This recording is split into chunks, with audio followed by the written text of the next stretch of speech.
Olá, saudações, sejam bem-vindas, sejam bem-vindos. Vamos falar então novamente de Ulisses, de James Joyce, né? Um clássico do século XX, né?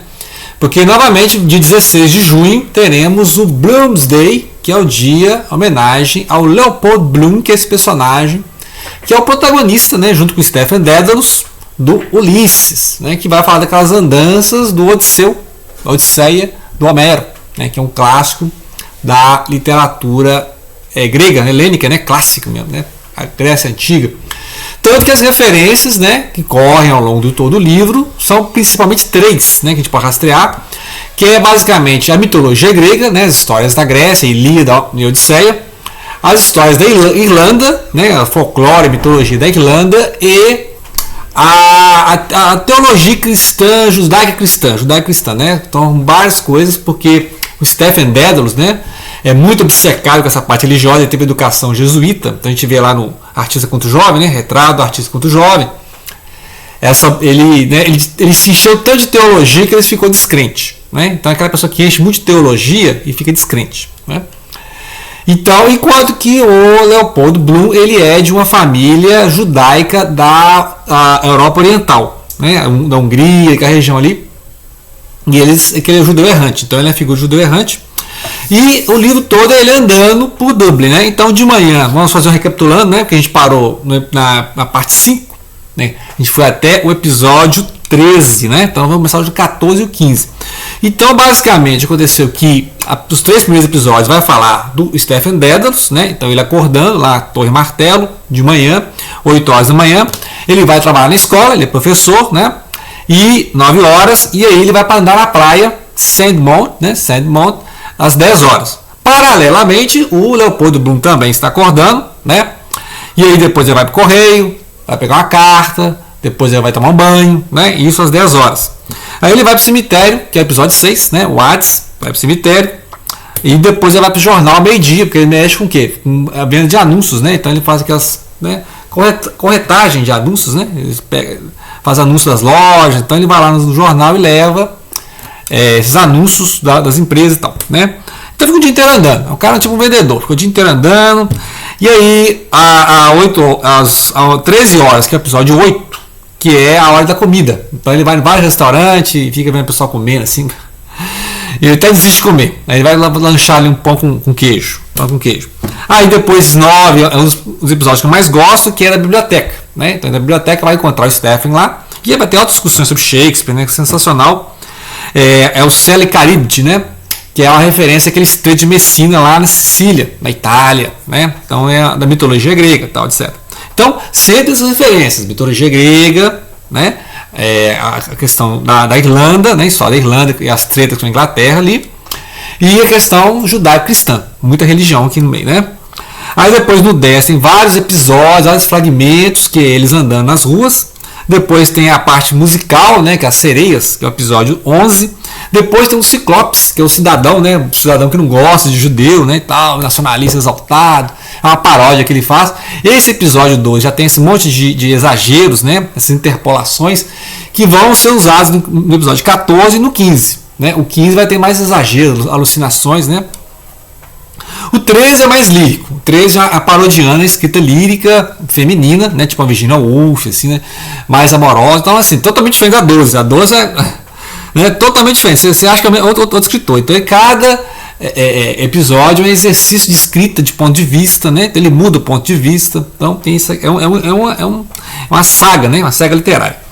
E aí, muito bem. Então, a Nausíaca é a bela jovem, né? A Gat McDowell, né? Lá na praia. E aí, Sandmount também, mesma praia que o Stephen Dedalus passou de manhã, né? Então agora ao crepúsculo das 20 horas. Nessa época o crepúsculo, né? Lembrar que lá está indo para o verão, né? Aqui nosso junho está indo para o inverno. Então vamos continuar na parte 14, episódio 14, que é na maternidade, Hospital Maternidade em Dublin, que é chamada a Casa de Orne. É chamada a Casa de Orne porque o cara lá é o tal de Andrew Orne, né? Andrew Orne é que é o responsável lá, chamado Andrew Orne. Ele era responsável pela maternidade em 1904. Então o Joyce olhou tudo isso, né? Então por isso chamar a Casa de Orne. O que é a Casa de Orne? Orne também, que o episódio é chamado de os gados do Sol, né? Então tem várias referências ao Hélios, né? O gado do Sol. E o Orion tem a ver com o chifre, né? Então tem umas coisas assim que... E aí, interessante esses episódios, o 14 e o 15, é que são os momentos em que o Leopold Bloom pode encontrar o Stephen Dedalus, né? Ele vai encontrar e vai ter aquela preocupação, né? Aquela preocupação do Leopold que perdeu o filho, né? Então é um pai que não tem um filho, enquanto que o Stephen Dedalus é um filho que não tem um pai. O pai é ausente, o pai é um beberrão, o pai fica lá nas boates e tal, né? Então... e a gente vê essa questão do Stephen Dedalus meio desamparado, né? Assim, tenta fazer amizade e tal, que é aquele cara cabeção, pensador lá no episódio 3, na praia, né? Então, esse episódio 14, ele é muito mais sapiencial, tem mais medicina, né? Arte da medicina, várias referências à medicina, várias referências a médicos.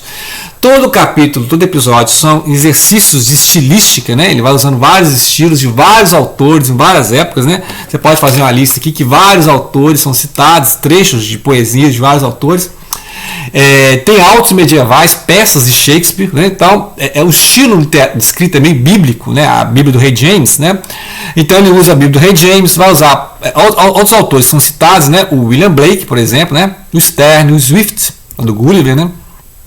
Mallory, o Bunyan, Daniel Defoe, né? Do Robinson Crusoe, o Walpole, o Carlyle, o Sheridan, Dickens, né?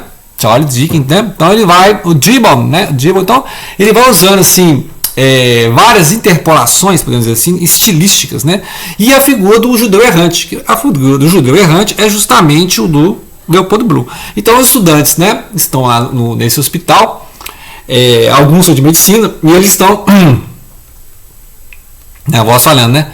E eles estão ali debatendo sobre a maternidade, né? Sobre a questão de um pacto de risco, deve sobreviver a mãe ou a criança, né? Quem determina o sexo da criança, o pai ou a mãe e tal. Essas questões, como é formada a alma nessa junto com o corpo, ele é formada no corpo, quantos meses que tem a alma, né? Essa questão, sabe essas questões, e aí vai citar vários filósofos, Aristóteles, Moses Maimônides, né? Averroes, então vai citar vários filósofos que falam sobre essa questão da maternidade, né? E aí as referências continuam. As referências são a medicina, né, os médicos, a questão de quando surgiram esses hospitais, maternidade, né, que os estudantes ficam lá vendo os partos. E aí a construção dessas maternidades começou no século XVIII. Século XVIII que passou a ter essas maternidades, né, em vez de ter as parteiras que iam lá nas casas, né. Antes era assim, as parteiras iam nas casas das mulheres, né. E aí as referências, tanto no 14 como no 15, vão sempre esses três polos, né? Que é as judaico-cristãs, né? Sempre a Bíblia, sempre a imagem de Maria, a imagem da concepção divina, né? Essa questão toda católica, né? Porque o símbolo aqui é as mães, né? Maternidade, sempre as mães, né? Então a Virgem Maria, mitologia e folclore irlandês, céltico, né? E a mitologia grega, né? Muito bem, vamos para o 15. O 15 ele já não é uma prosa, né? Ele não usa prosa, ele vai usar o teatro expressionista. Então tem um monte de Ibsen aqui, né? Vai lembrar muito Ibsen, que ele vai usar então a técnica que ele usou no 12 e no 14, que é o quê? Está acontecendo a coisa, ele faz uma extrapolação exagera, né? Uma coisa assim exagerada, e as alucinações, porque uma coisa que parece simples, ele vai criando exageros até ficar alucinatório, né? Então, por exemplo, o Leopold Bloom vai seguir o Stephen Dedalus, porque o Stephen Dedalus saiu do hospital com o pessoal para ir para a noitada, né? Então já está aqui quase chegando meia-noite. Eles chegaram no hospital, já era umas 22 horas, né? Então o episódio seguinte já era as beiradas da meia-noite. Então e aí o Leopold Bloom fica preocupado, né? Porque o Stephen Dedalus fica gastando dinheiro toda noitada, né? Como é que vai voltar aqui? Interessante a imagem do James Joyce aqui. E aí o Leopold Bloom fica preocupado assim, mas esse menino está gastando dinheiro todo, fica, como é que vai, né? E o pessoal vai tirar dinheiro dele, ele vai pagar as noitadas do pessoal aí, porque ele é assim meio lerdo para essas coisas, né? Enquanto que os colegas lá ficam gastando tudo, né? Vai lá para a Zona Boêmia. E aí essa cena em que, assim que sai do hospital, né? Porque o Leopold Bloom foi lá, passou para ver, né, uma das personagens que está lá, trabalho de parto, teve o parto, comemorou, vão beber. Aí sai para a noite e aí foi para a Zona Boêmia, né? Então tem esse corte que vai para o 15. E aí essa cena do 15, esse episódio 15, você pode comparar com as noites das Walpurgis, lá do Fausto do Goethe, né? Que é aquela coisa meio alucinatória. Você pode comparar com o Sonho de uma Noite de Verão, do William Shakespeare. Pode comparar com o teatro Ibsen, né? As próprias criações, inclusive que o Joyce conhecia o teatro Ibsen, com certeza, né? Não há dúvida disso. E o Flaubert tem um livro que eu não li, que chama Tentação de Santo Antão. Não tem a mínima ideia que Flaubert só conhece a Madame Bovary mesmo, né? Então, assim como no 14, que tem várias paródias de estilos de autores, né? Eu falei aquela listinha dos autores que ele parodiou. Aqui ele vai parodiando teatro. E o James Joyce também tem uma peça de teatro, né? Se não fez muito sucesso, né? Não é grande, né? Se ele é mais conhecido pelos contos dublinenses e pelo Artista Quanto Jovem, Ulisses e Finnegan's Wake. Então esse teatro do James Joyce, assim como a poesia, né? Então teatro e a poesia ficou meio, né? Então o pessoal conhece mais a prosa, né? Ou seja, os contos, os romances, e a parte de poesia, que tem livros de poesia do James Joyce, tem teatro do James Joyce, ficou, né? Assim, não foi engavetado, ficou esquecido, o pessoal não lembra, né? Mas aqui mostra como é que ele conhece teatro. Então, assim, você tem os personagens, aí você tem a alucinação em cima dos personagens, lembra os personagens lá da mitologia grega, lembra da Circe, aquela personagem, aquela feiticeira que enfeitiçou os amigos lá do Ulisses, né, o Odisseu, e eles se tornaram porcos, animais, né? Aqui a mesma coisa. Então aqui a questão animalesca, os seres humanos, dados seus prazeres, né, eróticos, etc., se tornarem animais. Assim como aquela cena, né, no episódio 8, né, que as pessoas comendo, porque lembrando, porcos comendo, então ele fica assim, né, ele vai nos restaurantes e perde até a fome. Exagero, né? Assim como aquele nacionalista lá exagerado do Ciclopes, né, do episódio 12. Então, ou seja, ele gosta de colocar coisas assim, tá uma cena acontecendo e coloca uma coisa da mitologia grega, coisa da mitologia céltica. E aí você não sabe, né, o que está acontecendo, que delírio é isso, é tudo na mente do Leopoldo Bloom. Né? Então ele vai encontrar lá uma vizinha, né? E aí vai imaginar a esposa, vai imaginar as filhas, vai imaginar a menina que ele viu na praia, vai imaginar as amantes, né, as mulheres que ele desejou ao longo da vida, vão surgindo todas as figuras femininas que ele vai vendo na rua. Né? É a Zona Boêmia, as mulheres estão ali na rua e tal, né? E aí ele está seguindo o Stephen Dedalus, né? Lembrar que no final aqui eles vão se encontrar e aí o Ulisses, né? Que é o Leopoldo Bloom, vai levar o Telêmaco para casa. Né? É a paródia lá do Tem que ler Odisseia do Homero, né? Que no final o Ulisses, o Odisseu, volta para casa, né? E aí ele tem que eliminar os pretendentes que estão lá do lado da Penélope, né? Estão lá querendo casar com a Penélope, e a Penélope que faz aquela, né? A Penélope que é a Molly Bloom, né? A Molly Bloom que é o último episódio, né? A Penélope, ela tecia uma mortalha, né? E de dia e de noite ela desfazia para fazer de novo. Então ela nunca terminava o negócio. Os pretendentes estavam ficando, pô, mas, né? A mulher já é viúva, porque tem 10 anos que o Odisseu não volta para casa, né? Então a paródia é essa, né? Então a paródia é essa que no final vai né? A gente vai ver no último vídeo, né? a parte 7, né? Esse é o episódio 6, né? Assim, o vídeo 6 do episódio 14 e 15. E aí eles vão se encontrar, né, lá na beira da praia, vai ter um episódio mais assim questionário e vai ter o monólogo da Molly Bloom, né? Então, assim, basicamente isso, o episódio 14 e 15 são muito, muito difíceis. Sim, é muito difícil, você tem que ter uma boa enciclopédia aí, você tem que conhecer um pouco de literatura inglesa, né? Sim, não me empolgou, né? Eu tentei traduzir o 15, mas desisti, né? Eu vou deixar aí uns links aí de tentativas de tradução do episódio 15, né? Tem gente que conseguiu, tem 3 traduções brasileiras, né? Mas basicamente isso, o episódio 14 são interpelações, exageros estilísticos, né? Ou seja, estilos de autores diferentes, no que repete muita coisa do 12, né? O episódio 15 tem os mesmos exageros, as mesmas interpolações, né? As mesmas tentativas estilísticas, só que agora alucinatórias, né? Ou seja, coisas, temas noturnos, né? À noite, né?